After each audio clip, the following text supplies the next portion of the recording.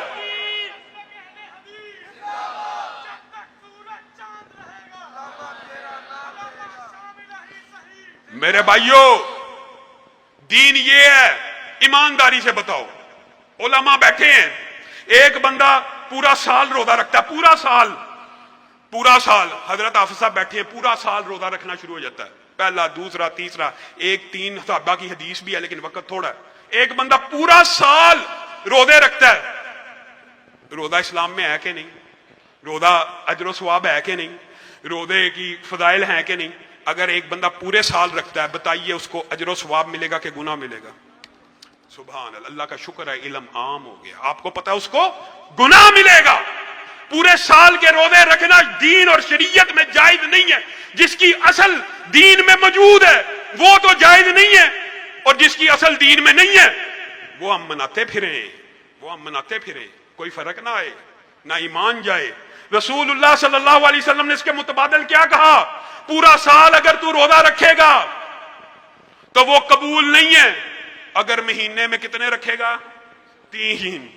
سبحان اللہ، اللہ کا شکر ہے آپ کو پتہ ہے، اگر مہینے میں 3 رکھے گا، صرف 3 ایام 20 کے 3 روزے رکھے گا، ایک طرف پورا سال روزہ رکھ لے، پورا سال اجر و ثواب نہیں ملے گا، ایک طرف صرف 3 روزے رکھ لے، پورے سال کا اجر و ثواب ملے گا۔ فرق کیا ہے؟ فرق یہ ہے کہ ان 3 کے اوپر مہر نبوت موجود ہے، ان سارے سال کے روزوں کے اوپر مہر نبوت موجود ہے۔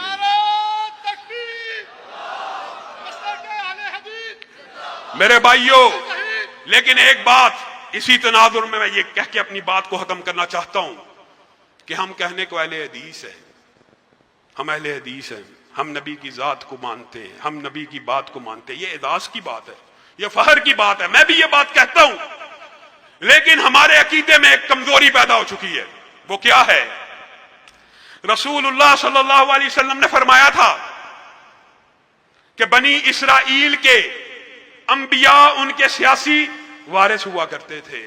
ایک نبی جاتا تھا، سیاست کا لیڈر بھی، وارث بھی، نبی ہوا کرتا تھا۔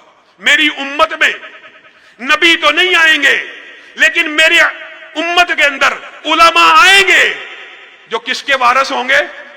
نبی کے وارث ہوں گے۔ کس کے وارث ہوں گے؟ میرے بھائیوں، عجیب معاشرے کے اندر سیکولرزم کا، کیپٹلزم کی یہ لگار ہے۔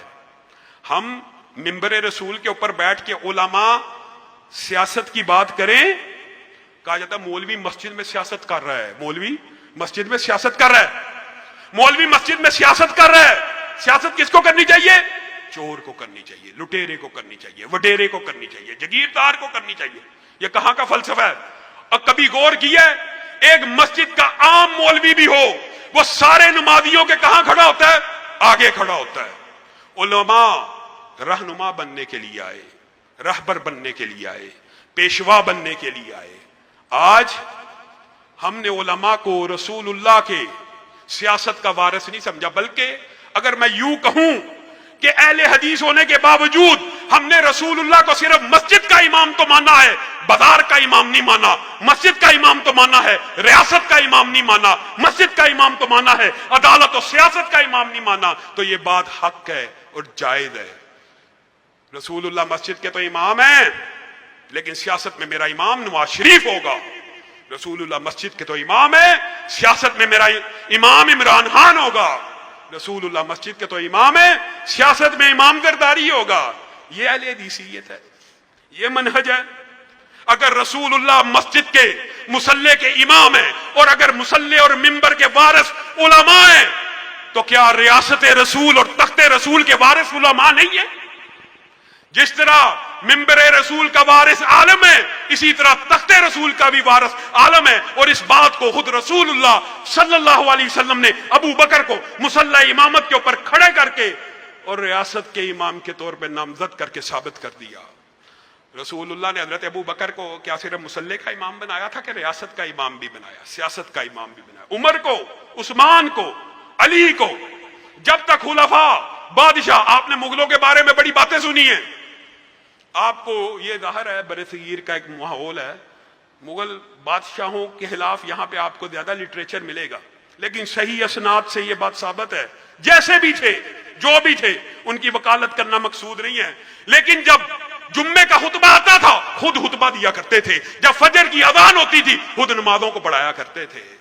مسلمان اس وقت تک غالب رہے جب ان کے حکمرانوں میں جمعہ پڑھانے کی صلاحیت، جب ان کے حکمرانوں میں نمازیں پڑھانے کی صلاحیت باقی رہی۔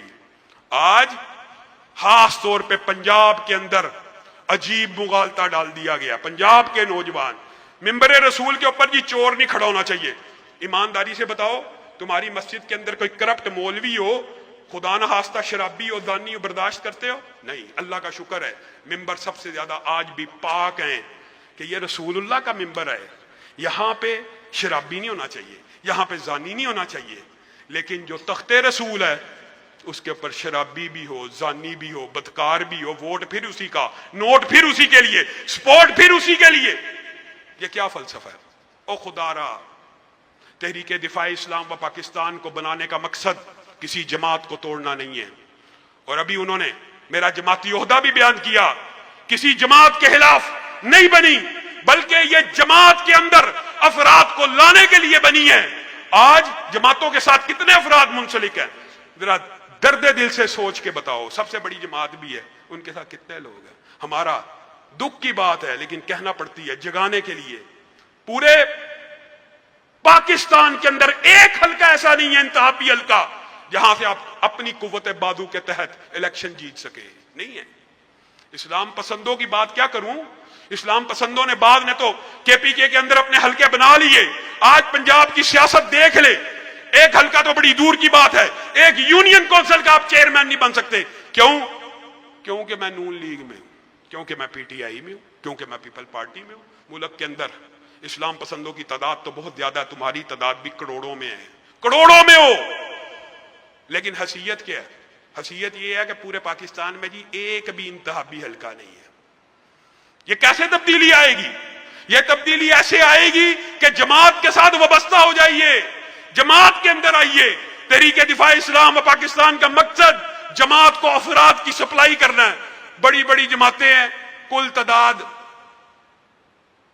تعداد آپ کے سامنے جماعت الدعوہ نے تحریک اللہ اکبر کے تحت ملک سے الیکشن لڑا تھا، ٹریننگ نہیں تھی، تربیت نہیں ہے، پورے ملک سے 1,17,000 ووٹ ملا۔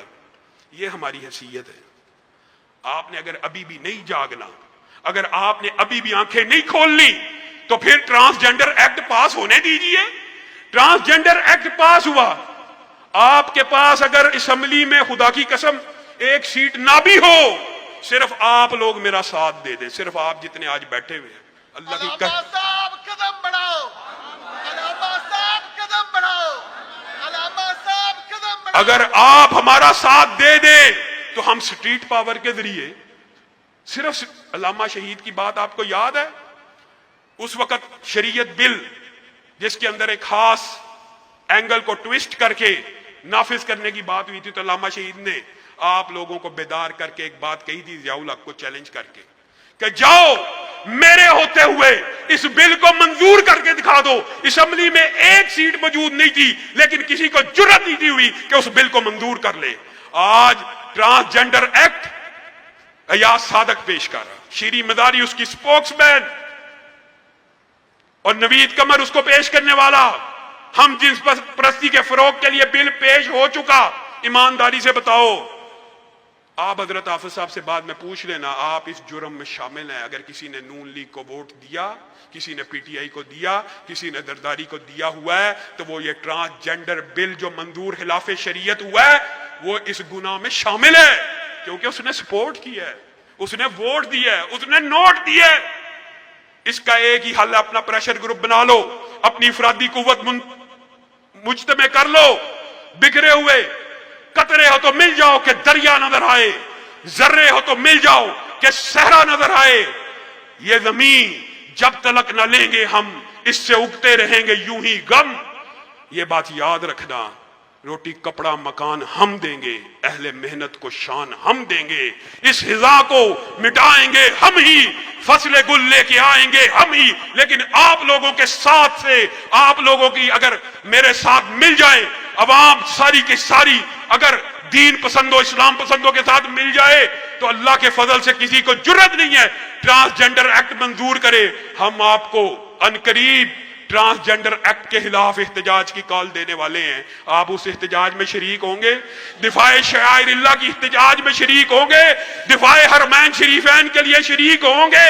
دفاع ختم نبوت کے لیے شریک ہوں گے؟ حرمت رسول کی جنگ لڑنا پڑی لڑیں گے انشاءاللہ. پھر خون دل دے کے نکھاریں گے روح برگ گلاب. ہم نے گلشن کے تحفظ کی قسم کھائی ہے. وآخر دعوانا ان الحمدللہ رب العالمین.